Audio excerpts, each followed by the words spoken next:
Welcome back to the Hill of Roses, where we come once again to celebrate the best contributors to our united progressive movement. With me this week to discuss his top priorities is Cory Pritchard. Cory, want to say hi to the folks out there? Hey everybody, thanks for watching and thanks for supporting John, what he's doing. We're so glad to be able to have you on, Cory. Do you want to let the Rosebuds out there know a little bit more about yourself, what you do for a living, as well as where you're from?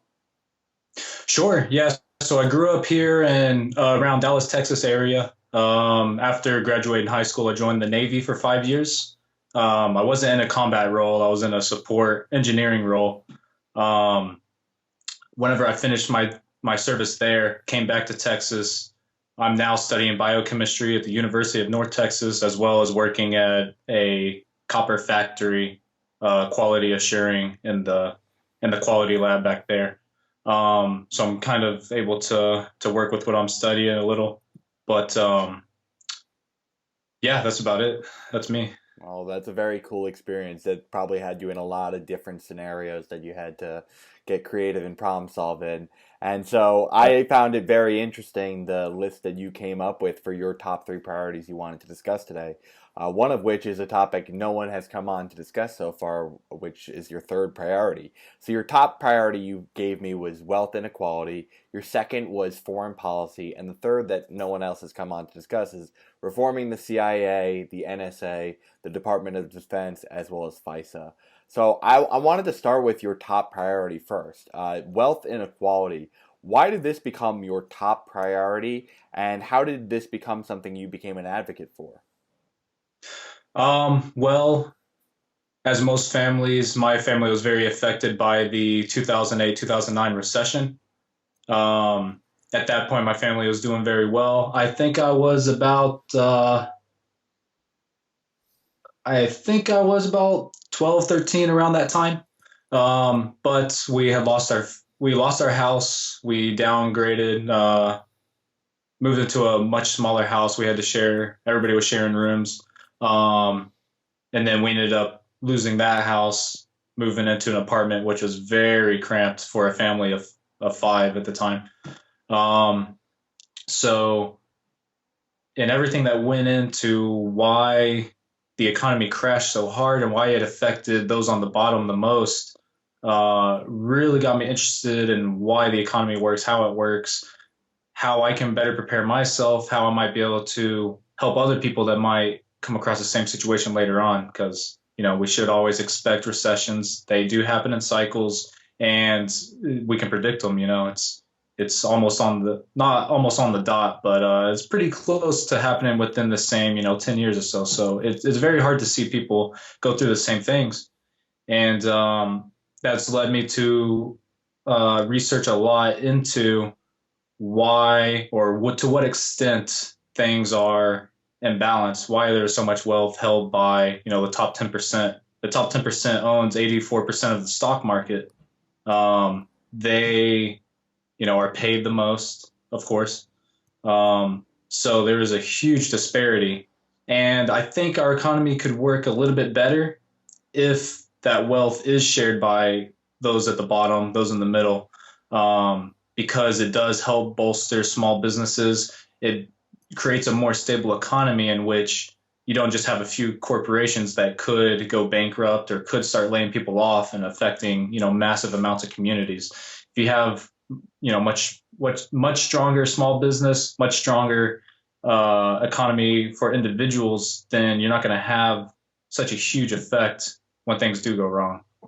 At least what I believe. Yeah, no, I hear you. I think there's a lot of things you touch on there. First, it can be very personal for many people in the situations they went through growing up. I think most of the people we talk to here on the program are very regular people who have been hit by the economy because it really does hit us all and it's been so concentrated at the top. And I think the other part that to me is really impactful in this statement is it's not just on the personal level, it's this kind of big structural problem too, lifting the mask off it. And I think a lot of people started to take this as a big priority at a similar timeline as you did when the big recession hit. A lot of us said, why did this happen? Why did they then subsequently get bailed out for it while Main Street still kind of suffered through it?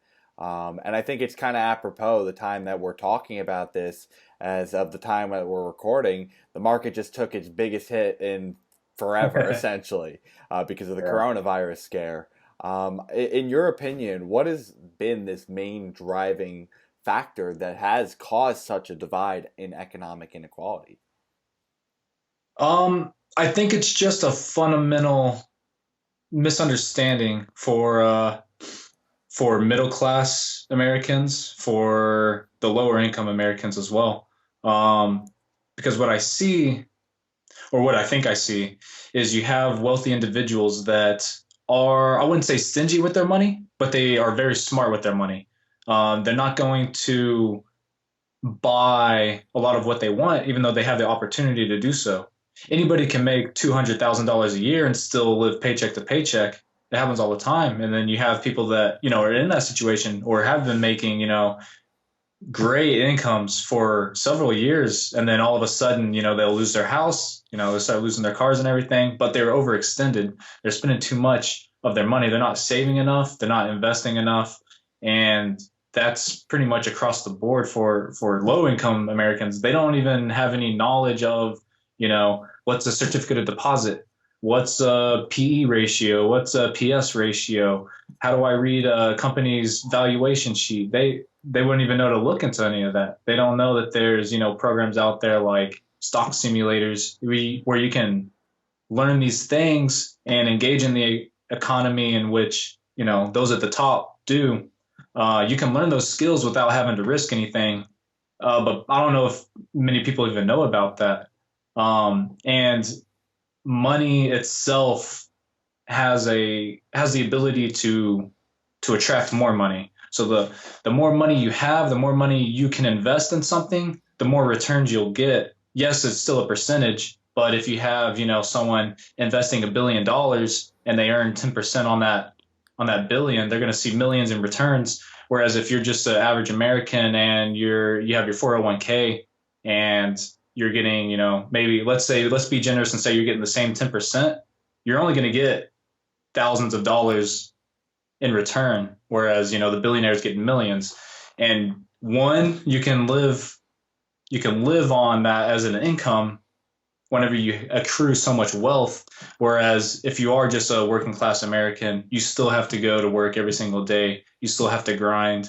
And that leads to, we can branch off into other subjects like depression or stagnation or unmotivation, lack of confidence. All of those things I think can keep you down, because really the ultimate goal should be to save, to invest, to keep learning, to keep bettering yourself. And then, hopefully you can break out of whatever social structure you're in. Maybe you can make it into the middle class. Maybe you can make it into the upper middle class, but you can't do that if you don't participate in where most of the wealth is generated. Mm. I saw there's a couple factors in there. I would definitely agree with your point that economic inequality is partially due to the access to tools to grow money. So there's two things to be able to do that. There's the knowledge of how you grow that money in the first place, which you kind of alluded to at the beginning, which, yes, I think could be better, but I don't think that's as important as the second part that you brought up, which is money generating money itself. So we have things where we've started to reduce some of the taxation on these vehicles in which money makes money. So the capital gains rate is not the same as an income tax rate. The tax law itself has been changed over and over to give tax loopholes.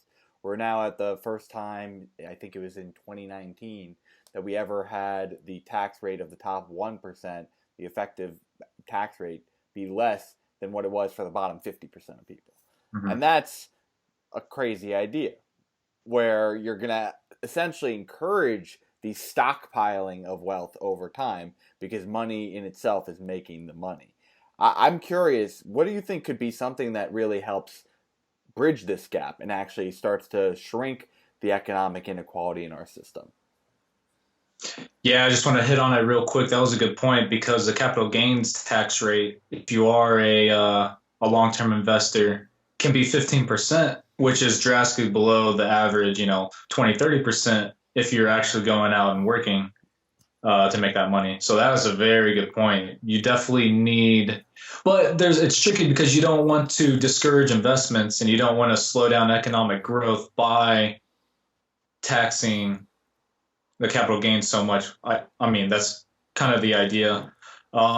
So how do you bridge that gap? I think there's a fundamental problem that I don't think the left or the right gets to, and that is how do you control how much profit goes to who in a company, in a corporation, or a small business? Because you would think in an economy that makes sense, the harder you work, the better the company does, and the more money thus gets, passed on to you. And that motivates people to work harder, to improve the businesses in which they work. And it kind of gives everybody a share in the direction that the company is going. That's not really the case. And in the case of the Trump tax cuts, you did see some businesses like AT&T give thousands of dollars in bonuses to workers, but overall, were those tax benefits seen among the working class? Not, I mean, you can make arguments for both sides. It should have been closer to what they were promising. And the fact that it's blurry and you can say, well, in some cases, yes, some cases, no, shows you that there's not a proper trickle down effect. So I think we need to address, and it's hard to say, okay, this company, if you make, so much in profit, you're mandatory to give so much to your workers. I don't know if that's something that's going to sell very easily, but I think that's really what it comes down to. You have a small amount of people that are holding on to the profits. Productivity has gone up 70% since the 1970s, but accounting for inflation and accounting for the cost of living increases, wages have been stagnant. In some cases, they've gone up, maybe 7% over those 70 years. But if not 70 years, but since the 70s, if you see production increase in such a way, you would expect wages to increase, you know, alongside, but we haven't. So I think trying to find a way to adjust to approach how much of the profits are shared would be the best way to solve this problem. Yeah, no, I hear you there. And I think some of the factors that drive that are one, when we look at some of these countries that aren't facing as steep economic inequality, one of the baseline things that they have is a higher unionization rate. And when the countries I'm referencing is a lot of these Scandinavian countries, because they don't necessarily even have a government enforced minimum wage, but because they have such strong unionization in their country, a lot of the minimum wages there are much higher than ours in effective rate. Furthermore, you now have that kind of negotiating spot at the table of how these companies are going to operate, so they're not laying off people. Our unionization rate has really plummeted, and we've had this big rise of this part-timer economy where you're not like a full stakeholder even in the company, and you're kind of now getting guest labor that sometimes replaces in certain cases, or visa programs that replace people on these programs. And I think a lot of this economic inequality comes from baseline taxation problems. We used to have rates back in the day before this economic inequality started growing since like the 80s of Reagan, because we had tax rates that were in the 70 percentile for what now is at 35% for the mega wealthy. And I think yes, they're going to struggle to get out of taxation. Like they already get away with it with their loopholes. But if it starts at a higher point, well, you're still going to catch them for much more of it. And so Right. one of the problems with the Trump tax cut was the size of how much was being cut from certain parts of it. Like the starting point was a technical cut for the middle class and the poor, but that part was only temporary, and the permanent Right. taxation cuts were for those that were the wealthy. So it's going to start off seeing like, oh, this is great. I didn't have to have as much taxes this year. I got more as a refund back.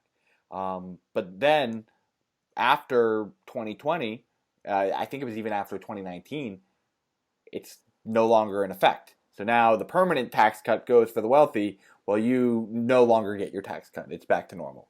So I think that's the problem. And so now they keep on saying, oh, let's just keep repeating this. It's basically like trying to buy their way out of it because they know that no one's really caring about the debt right now. And they know no one's really checking the fine print of the tax cut. But they know that they've programmed into people's minds that taxes are bad. And I think that's the Yeah. wrong thing here is because if you want to rebalance economic inequality, fundamentally it's going to happen through taxation in some form to start. And then you have to have rules that help the divvying up of that wealth later on. But I'm curious, is there any solutions that would be legislation that you think we need to be discussing to bridge this gap directly of wealth inequality? Um, Honestly, I do like Bernie Sanders' federal jobs guarantee, but I think for a different reason than most people do. I know, and I think it is a good argument to say too big of government is a bad thing. I think that's a fair point to say, but also I think it's also fair to say that too big a business is a bad thing. I think there needs to be a healthy balance, right? Because like you're saying, corporations will take advantage of what's available. They'll take advantage of the tax loopholes. I think they will take advantage of labor if they can. I think they'll take advantage of whatever they can. They can take advantage of regulations and they can influence lawmakers to help them monopolize, keep competition out. Like, for example, I think Ohio, Tesla just got the rights to be able to sell cars there, which is crazy because they're a huge car manufacturer. They weren't able to sell cars in an entire state because of the legacy car manufacturers that would keep out competition. So I think there's good examples of, you could say government can be authoritarian. Corporations can also be authoritarian over your life. Mm-hmm. So I think with a federal jobs guarantee, you don't need a federal minimum wage because government is competing, bringing wages up, offering, health care for the workers. So you're forcing corporations to compete with that. You're setting the bar. You're setting a standard that everybody has to try to, provide a better system on top of it. Kind of, it sets, it says healthcare is a right. A decent wage that you can live off of is a right. Whatever else that they want to lump in there forces businesses to meet that bar or exceed it if they want to compete for that valuable labor that would otherwise be, going towards building green jobs and everything. So I don't know how many people look at it from that angle. Um, but yeah, I see the economy as too monopolized, too oligopolized, and it does, deter competition. And I've seen some of your videos where you're talking with some people about rural communities and how Walmart can, effectively bully out a lot of, Yeah. small farmer markets or whatever, and that money does get transferred into mostly those on top within the corporation. So it gets sucked out of those markets and you're left with less wealth for those communities. So yeah, we do need more competition, maybe some trust busting. I mean, for sure, honestly, trust busting, maybe some kind of competition between the two. And I like how you were talking about the gig economy at first. That's a very good point.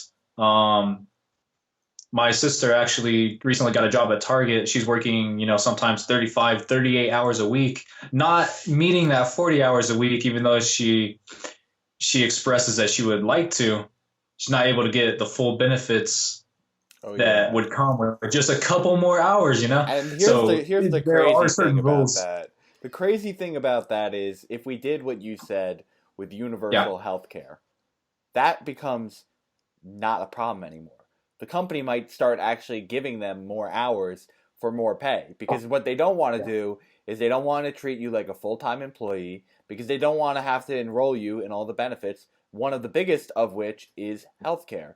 So I think having universal healthcare lifted off of businesses is going to help both the individual who's now going to be covered guaranteed and has flexibility to leave that job if they'd like, but it also helps the business too to say, hey, we would love to give you more hours. Now we don't have this arbitrary full-time requirement to now install this huge benefit package to you beforehand.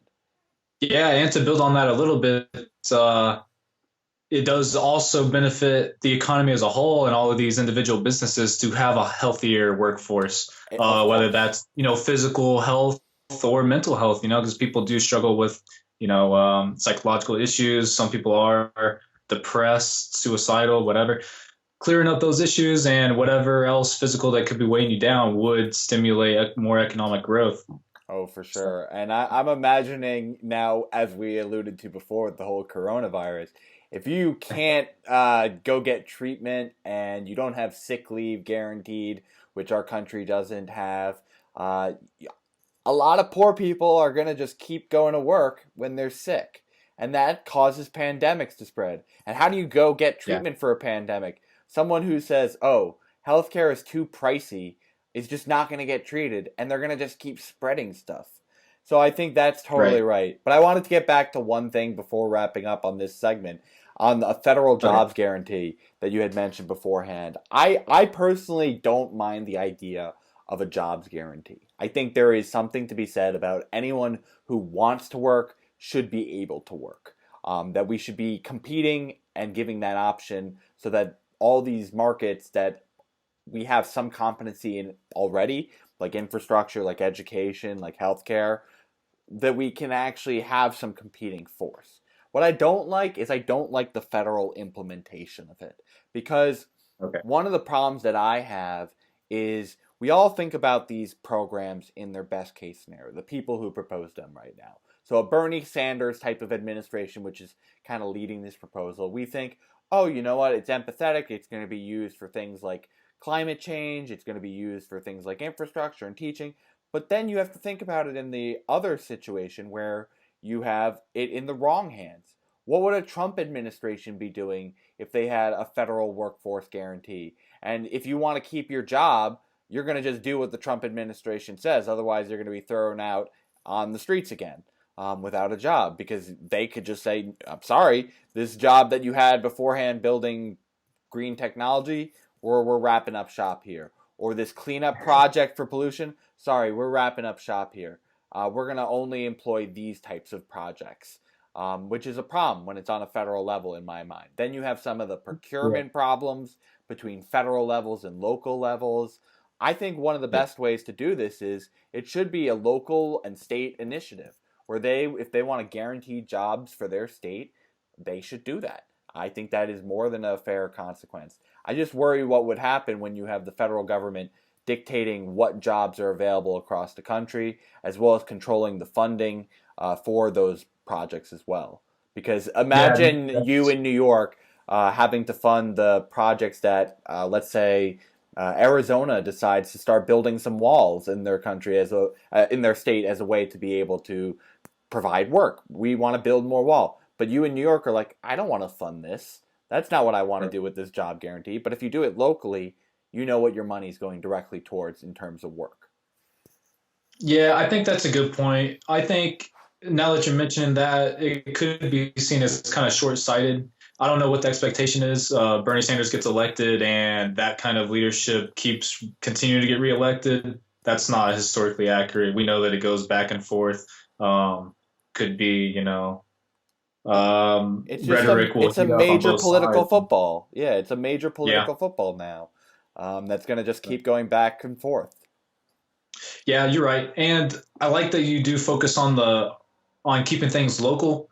I am increasingly frustrated that our Congress people and our senators don't work more alongside with the governors and more local to enact change. And we know that we can get amendments to the Constitution passed if enough states get behind and ratify stuff.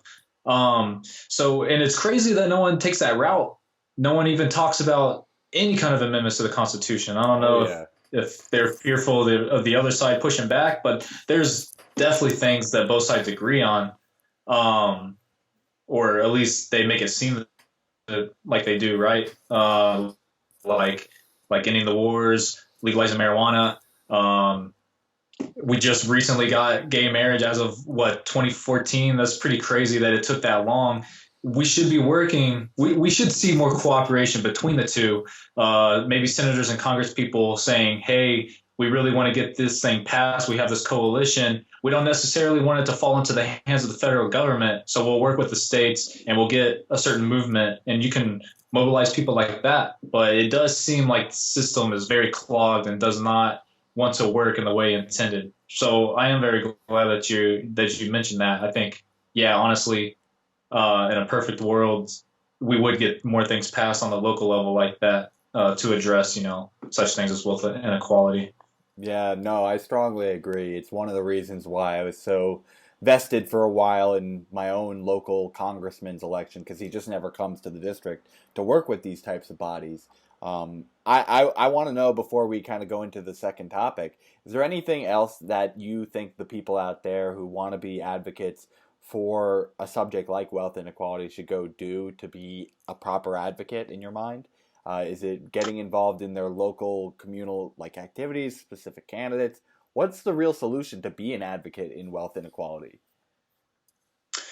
That's a good question. I'm not actually too sure myself. I have all these ideas and ambitions and things that motivate me, but I don't know if it's just time constraint with school, trying to juggle school and work and everything, and also my own personal interests. But I find, the same struggles trying to get involved.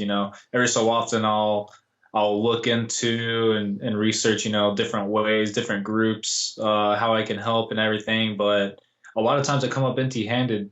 Um, and you can get mobilized through politics and everything, but and especially on the local level, that's asking a lot out of people because you have to get, first you got to familiarize yourself with the issues.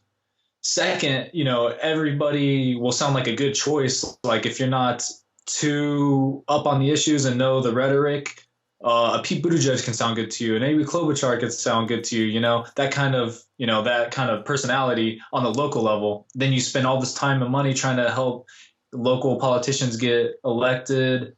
Turns out, they were a snake the whole time, or they didn't keep their promises. And then you have to be like, okay, what do I have to look for next time? And then you Yeah. got to also try to educate everybody on that whole experience. And I think that's why you see so much focus on the federal level and, not as much mobilization in our local communities where it's actually needed. It beats you down. It's just way too much. And especially if you're a busy person working two, three jobs. I don't know. I don't have, you know, Oh, it's good to I focus hear on you local there. stuff, but at the same time, discouraging, very discouraging. Yeah, I hear you. I think part of it for me is that you do need to make some effort to just know your community, see the Yeah. pains that are facing your specific area, so that you can kind of bring that up to the national conversation as well. One of the things I think is a very important first step for people when they're starting to get into this idea is find the solutions that you like to the problem and then get yourself interconnected with those groups that are already advocating for that. And naturally, by being in those groups and organizations, you're going to be exposed to more subjects that you can kind of get yourself involved with. And you can branch out from there. Because I think you do need this balance between local and national. Because fundamentally, most of the infrastructure that's set up is national infrastructure. And most of the attention will come on national issues. But to really drive it home, you have to be able to connect it to the local because no one gets into power without getting some local constituency or multiple for a federal office. So I think you have to kind of like find your balance. And I say start with the issues. That's why we love to talk with this. And I think that's the perfect segue into taking a little break before we come back and discuss part two with Cory on foreign policy. So, folks, we'll be right back.